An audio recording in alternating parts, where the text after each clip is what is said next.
nella chiarezza. Allora, oggi è una giornata di ascolto nella quale parlerò con i sindaci. Io ho anche l'argomento che riguarda il consumo di suolo da affrontare oggi con loro, ma è un momento delicato sul quale quello che conta è fare squadra. Ecco, sulla Tasi come la vede? Ha ragione Zai a dire non paghiamola, facciamo questo atto di disobbedienza?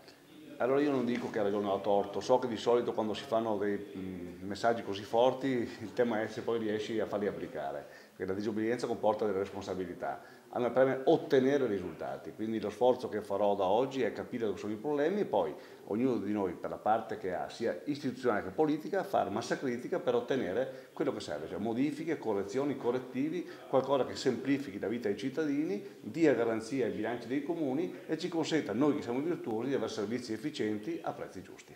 Questo incontro con l'ANCI è un po' una tregua nei confronti di tutte le critiche che sono emerse sul piano casa. Beh, intanto io ho sempre incontrato l'ANCI e forse la mia cultura di uomo del territorio fa sì che vengo da questo mondo e quindi sicuramente mi sento in casa a confrontarmi con i sindaci.